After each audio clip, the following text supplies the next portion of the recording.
says there shall be 290 constituencies for the purposes of the election of the members of the National Assembly. We are addressing a vote in a presidential election. Please connect 89-1 with the presidential election.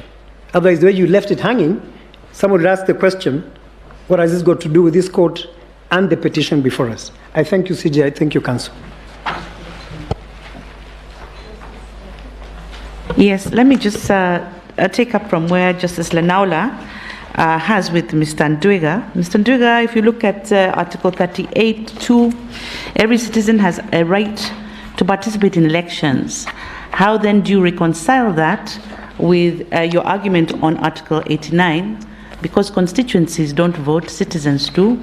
So again, prisoners, persons in the diaspora, how are they to be provided for if we are to follow your line of argument? My next question was to Philip Murgo. I was drawing a chart when you explained to us that what you're telling us is that in the evidence that you have is that the Form 34 went into the Kim's kit at the polling station to the constituency. Then between the constituency and the public portal, the Form 38's numbers were changed. They were changed in that sequence, if I'm to understand you. Now, I don't understand much about ICT, but I presume that at the polling station, when the Kim's kit takes the image, these forms are written in handwriting. How can you explain then, so that I can understand, how a form can be changed in handwriting? This is not typing, it's in handwriting. All these forms are being uploaded and changed, different people's handwritings. How does that happen? For Ms. Soweto, she's not here, but since we'll answer later, I was curious about the issue of voter repression and her arguments on that. If we look at the Constitution, Articles 136, 177, 180, each of these elections are separately provided for. So you have the presidential election, which has its qualifications, nomination process, even the dispute resolution process of a presidential election is separate, the governor is separate, the member of parliament is separate, the MCA is separate. And what happens when a voter goes to vote, they get 6 ballots. So it's 6 ballots into 6 ballot boxes. What we have then is 6 different elections, but on the same day. So if your argument is voter repression, then is the voter repression only to the presidential election? Or is that an argument that can be used by an MCA in Kakamega County to say that because the gubernatorial elections were cancelled on that day, my MCA votes have also been affected? Or, I mean, is it just the presidential election that the voter suppression argument is standing for? Or is it all? Because they are all separate elections. So how does one election affect the other? I think those are my questions for now. Thank you.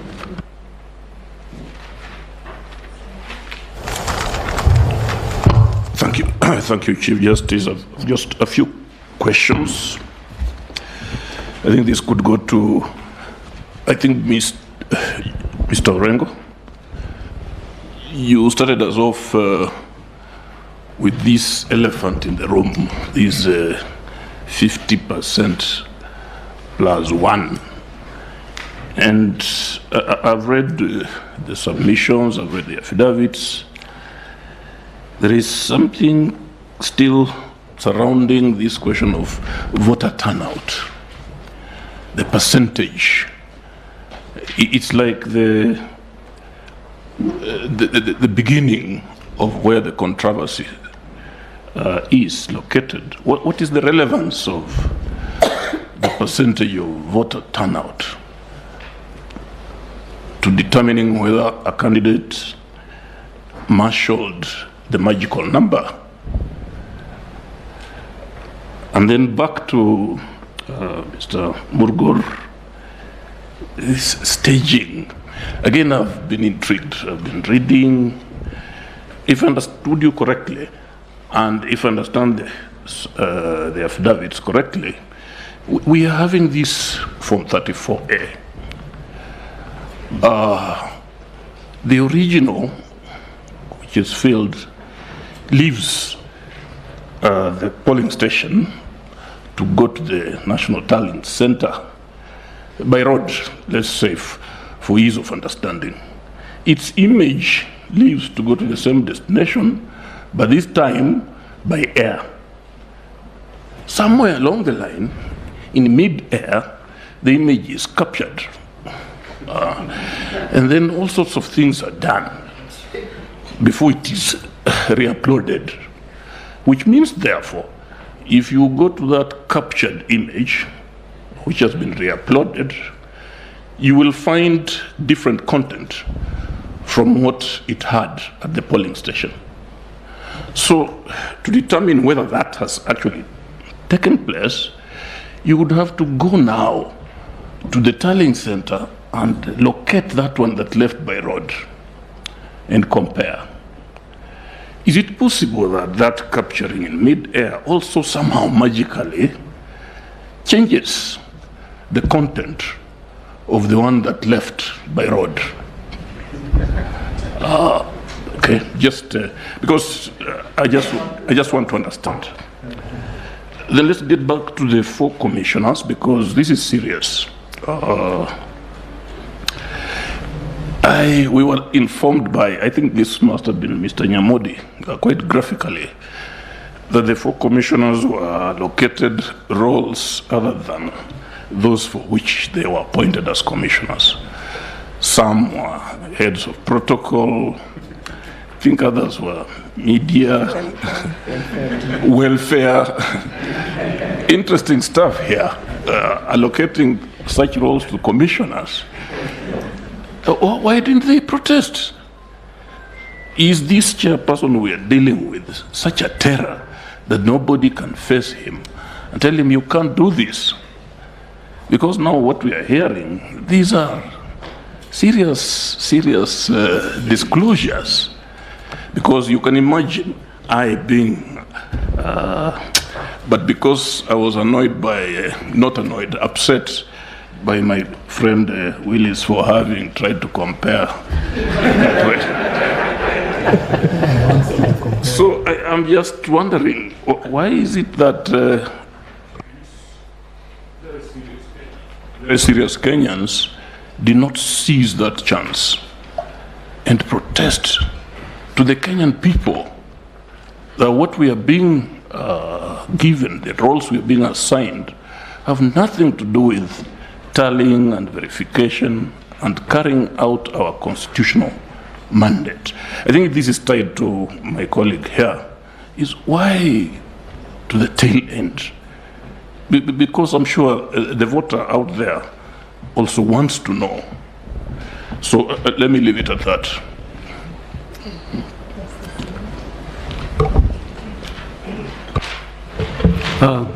Thank you, Honorable President. I have a few questions, and the first one would refer to the lead petitioner, or rather the main petitioner, the first petitioner, if I may say, in the lead file, which actually initially was petition number 5, E005, Raila, Odinga and Martha Karua versus the respondents. And later on, after consolidation, it became the lead file and file number 1.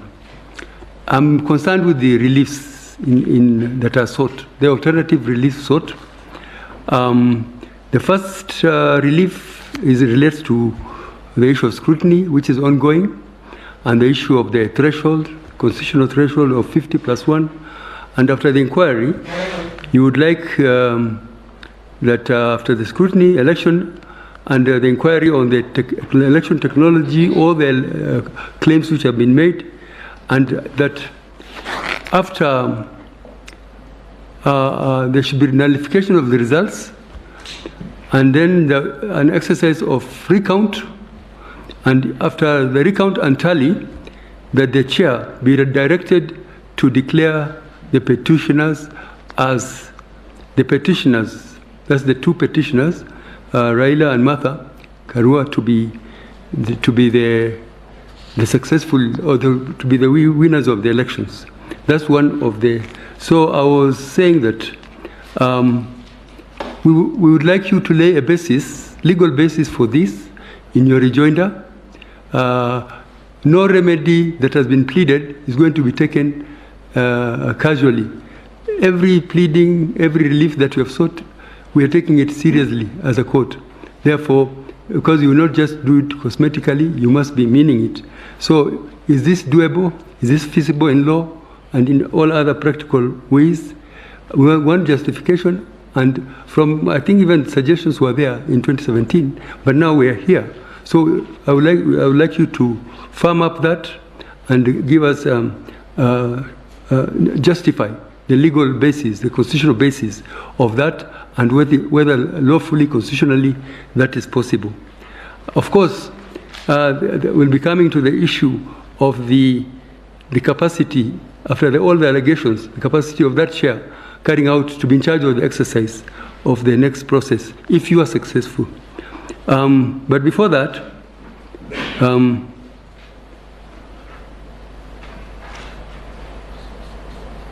okay, there's the alternative that if that's not workable, then a fresh elections take place. Now, that's the problem I'm having is that, and if an election is to be ordered to be done now,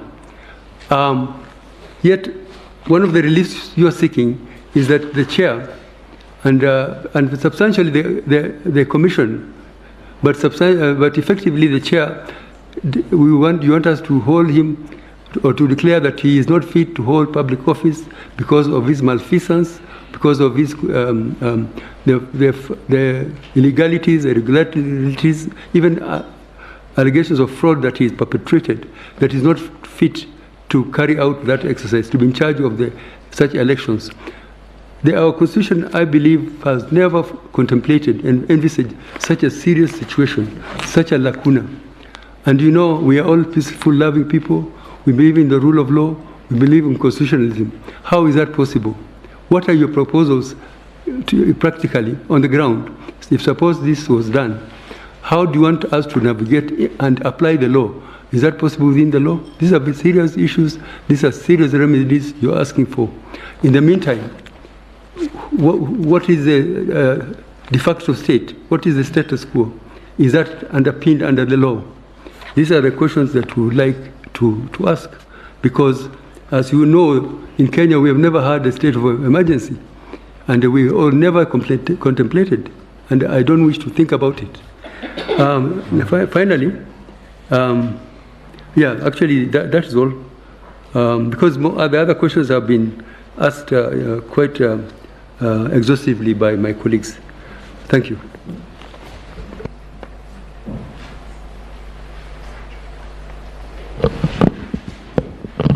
Thank you, Judge President.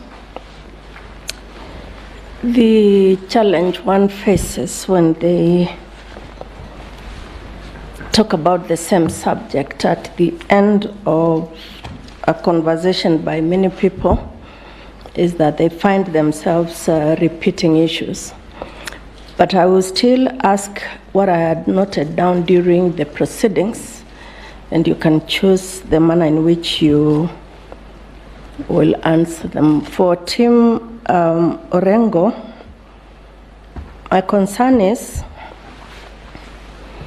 and actually for everyone who has spoken about the commission, what we have heard is what, about this commission, is what some time back we had someone describing,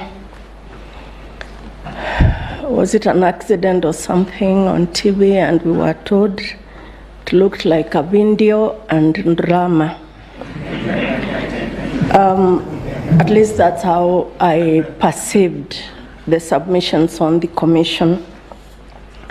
And so my concern is, when did this commission become this dysfunctional?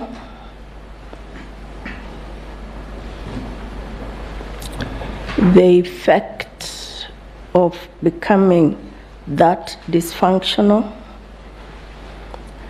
What corrective measures were attempted, if any, and with what result?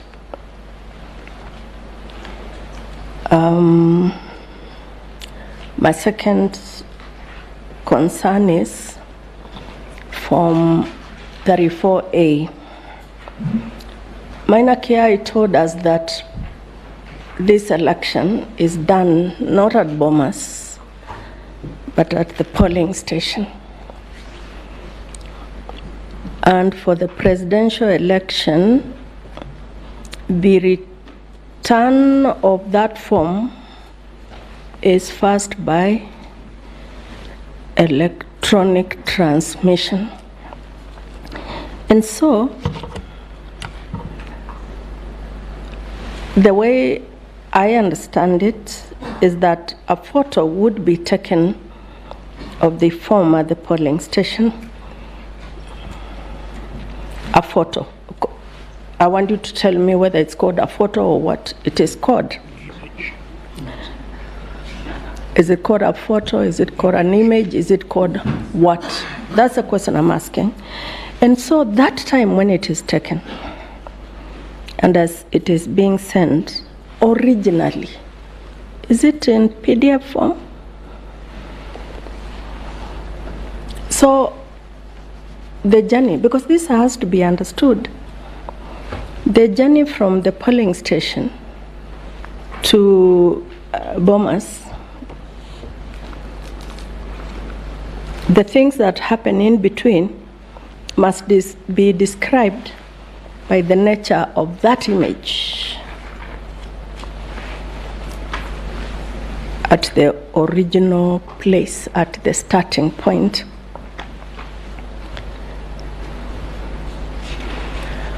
My other concern, which ought to have followed the first one before this PDF language,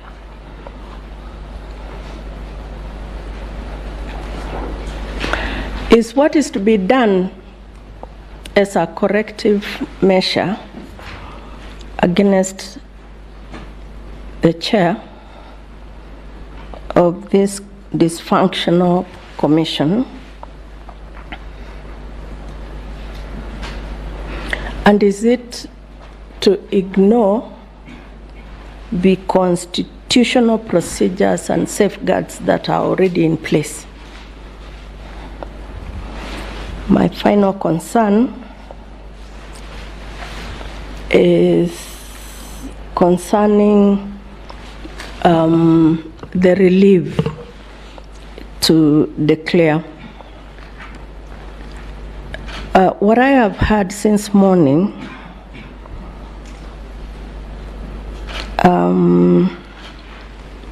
because of the dysfunctionality of the commission and a few other things, is that nearly everything about Articles 81, 86, the Act, have been impugned. In fact, one of you told us that everything that would possibly go wrong went wrong. So if every process that was undertaken in this process has so far been impugned, are we nevertheless to declare a winner?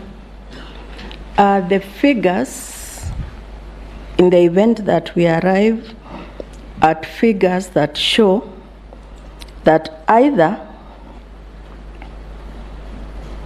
the current president-elect has more votes than others, and or the petitioner in petition number 5 in fact has more numbers, what are we to do? Are we still to declare? Irrespective of all the other processes having been impugned as you have submitted to us today. If you assist me with some direction in those issues, I shall be in a position to deal with the petitioner's case. We'll see what we will do with the respondents when their time comes. Thank you, Judge President. Thank you. I think all the questions I had have been asked, but I'd just like to follow up on what Justice Ibrahim asked. The team on the Reid petition, they have been called Team Senior Counsel Orengo. You have asked us to find the chairman culpable of various breaches of the Constitution. And as Judge Ibrahim explained, you have even told us to find that he cannot. Should we find that there should be a repeat election, he cannot preside. My dilemma is, this is a Constitution Office order, under Article 251(2) of the Constitution, there is a detailed procedure that is provided for the removal of a constitutional office order. And what I would like you to address us is, how do we go about that? Would we be making an order that is contrary to the Constitution? Because like the judge was explaining, we are a country that believes in the rule of law, in the right of a person to have a reply, to be tried. So, for the breaches that EOC has committed. Mm-hmm. And that is also related to the issues you have also cited about criminal culpability. I want you to address us on, because we have an Election Offences Act, so that if somebody has committed an election offense, they ought to have been charged and tried before the court with the jurisdiction.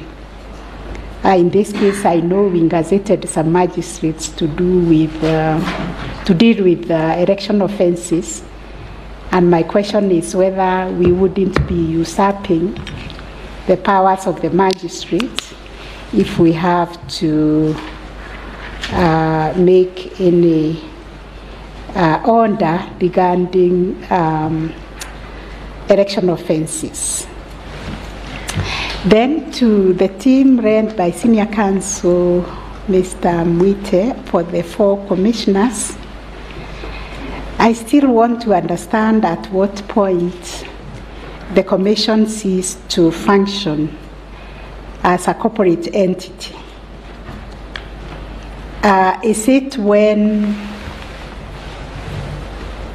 the 27 constituencies were not announced?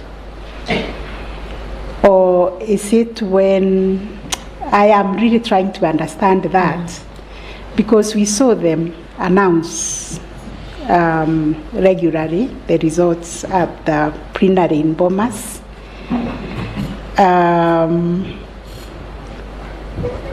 We really want to understand, like the Vice President is asking, when did the commission become so dysfunctional? We really want to understand that. Is there a stage where they were working together in tallying and verifying, and then they went and announced, and then suddenly there was a stoppage because the announcements also stopped streaming live? So we really want to understand that. Then my last clarification will go to Mr. Kibe Mungai. And I want you to answer this and tell us how you know that IBC did not make arrangements for certain categories of people to vote, especially the IEBC staff. How do you know they did not vote first before they started the exercise? Because they were in a polling station, they could have transferred their votes to the station where they were conducting the exercise and voted. You know, because this seems quite subjective, so you needed to explain more that you know 700,000 people did not vote because IEBC did not make arrangements. I think those will be my questions or clarifications that I will be seeking from Council. Justice, I have one follow-up. May I piggyback on your last question? Section 6 of the IEBC Act, 6.1, says that the chairperson of the commission shall be a person who is qualified to hold the office of judge of the Supreme Court under the Constitution. Then 7A says that the chairperson or member of the commission the office shall become vacant if the holder dies, resigns from office by notice writing to the president, or is removed from office under Chapter 6 or Article 251. In that context, if perchance we were to order removal of Chebukati as chairman, would the commission still be intact with the remaining 6 commissioners without a chairman of that qualification? I'm just wondering for my own sake. Thank you very much, Chief Justice.